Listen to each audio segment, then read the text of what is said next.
Mecha Point Nova is what I would like to best describe as a hop-on, hop-off type of game, where you play the game for about half an hour to an hour, go, damn, that was fun, then hop off. Now why is it that? It's likely because what brings you in is the Titanfall-like movement, but you're also Tony Hawk, a name commonly associated with one of the GOATs of video gaming, Tony Hawk's Pro Skater. And also 30% of the gameplay is in the death screen because you suck at Titanfall. But it's not just that.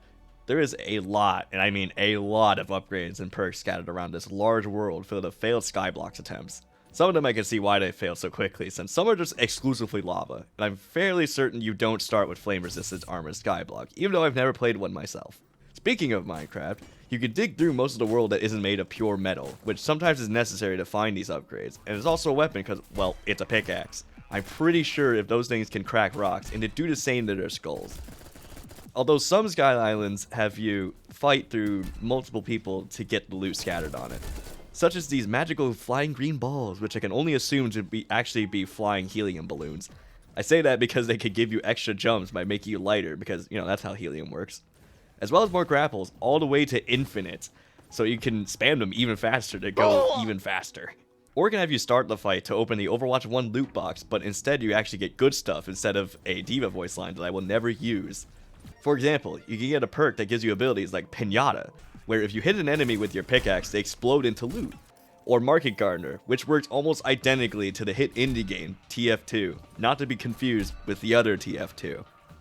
The box can also give you a hat that acts as both the customization in this game, as well as the way to increase the number of perks you can carry. Probably because the hat acts like a thing you store the perk in. I don't know, that's probably the lore. You can also find new weapons that usually work slightly differently than what you had previously, which makes it so that pretty much every box has a reward that you'll want out of it. You pretty much continue this gameplay loop of find island, kill whoever's on island to stop you, check out what you unlocked, repeat. I haven't finished the game yet, but I'm fairly certain that this doesn't change. In fights, you have like 50 options of how you can kill the most basic enemy in the game. Like, you can't just shoot them. But what if I turn them into a frisbee that a skeet shooter shoots out, and do triple damage for it? Or I can rocket jump because I am a soldier, Chad, and I can do triple damage because of it. Or I could just bump them off the map by just punching them off the map with my with my skateboard. It is awesome being able to be so creative with how you can kill enemies. Combine this with the 6 different weapon types, each with multiple weapons and perks to choose from, you have a very large arsenal. However, this is lessened a bit by one of the problems that this game has, and my personal biggest gripe with this game, even with the varied arsenal, is that the same variety does not apply to the enemy types in this game.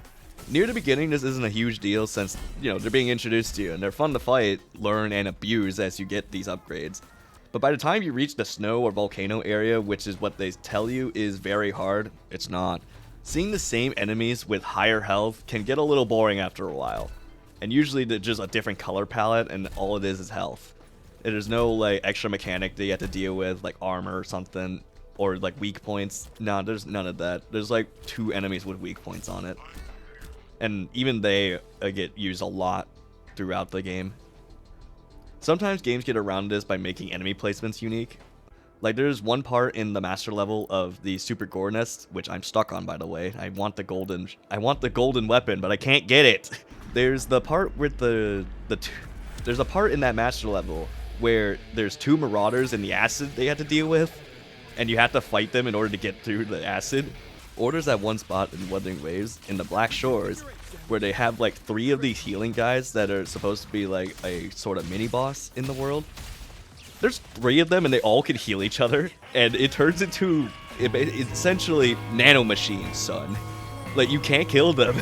I think you have to hit all of them at the same time to actually kill them, so you need AoE, which is nice because it gives you something to remember. Like, the level design and the enemies that are in them are complement each other. So even though you fought like 50 of them before, not even thinking about how to kill them, because they're all in this specific arrangement, you actually have to think about how you fight them. Or it just sticks out in your mind, even if it doesn't challenge you. It's still like, hey, I remember that part. This isn't the case in this game either, where there was never anything really stand out other than that one time that I had to descend down an ice tower, killing on each floor. Or maybe that one part where I had to go through a tunnel and shoot through some enemies, but I feel like that there's a couple of spots that also kind of looked like that. So even that wasn't entirely unique. Bosses go under this category as well. All of them are break their balls, then they disintegrate, as people do when their balls are busted. But yeah, all of them are like machination, and there's just a bunch of balls they had to shoot with some enemies on them and some turrets. All of them are like that, at least the 3 that I fought so far. In relation to this, none of the areas are unique either. It's what I'd like to call the Mario levels. It's the usual grass, ice, fire, desert that people have seen a million times without anything different looking about them. I didn't pay attention to the story either, but I don't think I need to anyway. The story is objective driven, consisting of some people in Mission Command telling you, go to this area to find this thing, or there is something blocking said thing, find that thing to get the thing.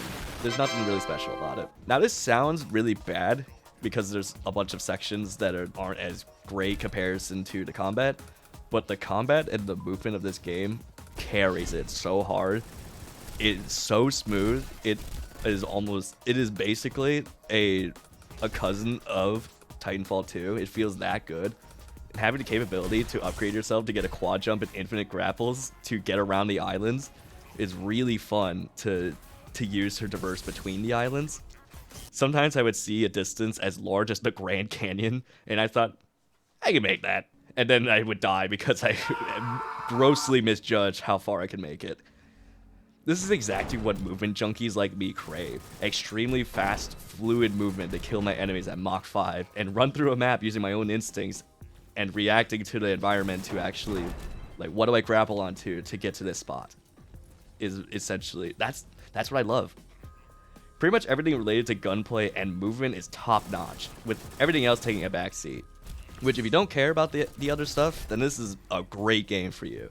Especially with it being only $20. But if you care about a compelling story or an interesting world to explore, that's not really here for you. There's probably other games that do that better. For example, Titanfall 2's campaign. It's awesome, even though it's really short. You're really there for the multiplayer, which sadly is sort of dying because there aren't many new players anymore. In my case, it's the reason why I call this a hop-on, hop-off game. I hop on for a while because the gameplay's addicting. I got a little bit of time before I have to go to my next class or something, or do my homework. But nothing compels me to stay on after, because I feel like I had enough of the combat after a set period of time. Something that I'm not really able to talk about is that there's multiplayer to this game. Apparently you can play this game and hop around with friends, I believe up to 4, which is something unique for a game like this. So you can have more than one adrenaline-fueled super soldier deleting enemies. I don't know if it's fundamentally different than the single player, but I can imagine it would be fun to play with friends and basically have 4 crackheads shooting people at the same time. Now that sounds like a lot of fun. The developers said that they would update this game over time as well. Their newest update is a custom level creator, which will hopefully allow people to make those unique set pieces that the actual game doesn't really have. I really hope that they add new enemies with their own gimmick to work around in subsequent updates, because I feel like that's kind of the big thing that this is missing. Or at the very least, some unique enemy placements to spice up the gameplay a bit. Well, that's all for me. And your reward? Text boxes. Bye bye.